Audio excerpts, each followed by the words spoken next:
Hello అండి, అందరికీ నమస్కారం.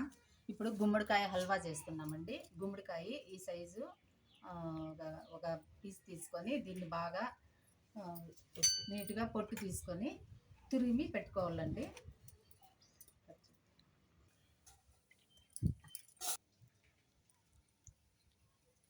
ఇలా తురిమి పెట్టుకోవాలండి. తురిమితో ఇప్పుడు దానికి కావాల్సిన పదార్థాలండి: బెల్లము ఒక 1.5 కప్పు, ఒక అరకప్పు జీడిపప్పు, ద్రాక్ష ఒక 1/4 కప్పు, నెయ్యి ఒక 5-6 టేబుల్ స్పూన్లు. ఇది పిస్తా అండి. ఇది మిక్సీకి వేసి పెట్టుకున్నామండి. దీనిలో యాలకులు కూడా ఒక 5 వేసి మిక్సీ వేసి పెట్టుకున్నామండి. దీని పాలు 1 గ్లాసు. ఇప్పుడు స్టవ్ వెలిగించి ప్రాసెస్ చేస్తున్నామండి. స్టవ్ వెలిగించుకొని కడాయి పెట్టుకొని ఇందులోకి నెయ్యి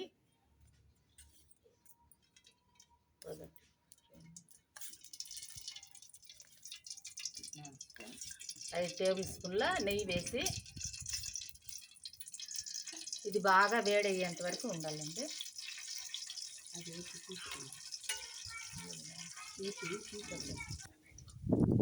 ఇందులోకి ఇప్పుడు జీడిపప్పు వేసి బాగా వేయించుకోవాలి.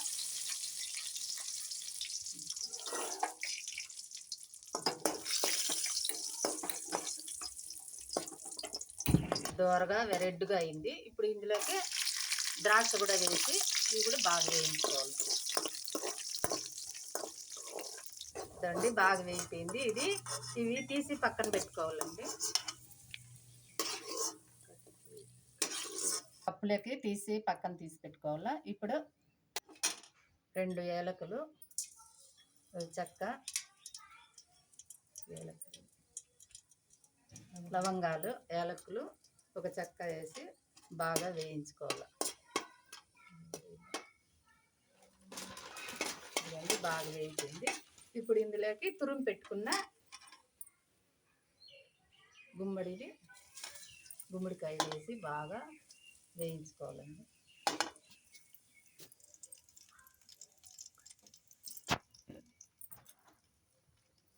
బాగా కలిపెట్టుకుంటూ వేయించుకోవాలి. పోసుకోవాలి. ఈ పాలలోనే కొద్దిసేపు బాగా ఉడకాలి.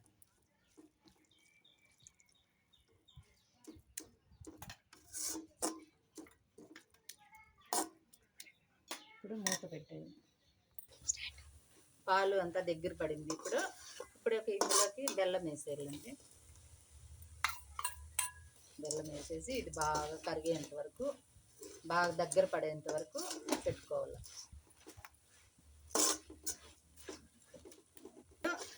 ఇందులోకి బాదాం యాలకుల పొడి వేసి దీన్ని కూడా బాగా దగ్గర పడేంత వరకు కలుపుకోవాలి. బాగా కలుపుకొని దగ్గర పడాలి. ఇలా బెల్లము బాగా కరిగిపోవాలండి. ఇది దగ్గర అయ్యేంత వరకు ఇట్లా కలుపుకుంటూనే ఉండాలి.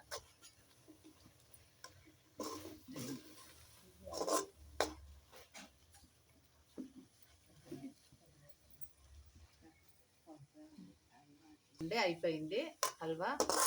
ఇప్పుడు స్టవ్ ఆఫ్ చేసేసి సర్వ్ చేసుకోవడమే. బాగా బెల్లం అంతా బాగా దగ్గరకు వచ్చేసింది చూడండి.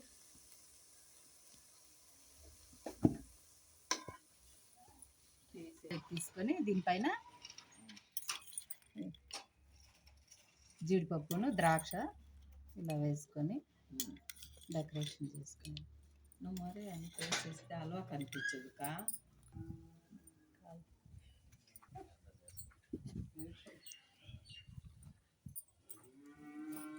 చాలా బాగా వచ్చిందండి హల్వా. మీరు కూడా ఒకసారి ట్రై చేయండి. ఈ వీడియో నచ్చితే లైక్ చేయండి, షేర్ చేయండి, సబ్స్క్రైబ్ చేసుకోండి. వెళ్ళిపోతుంది.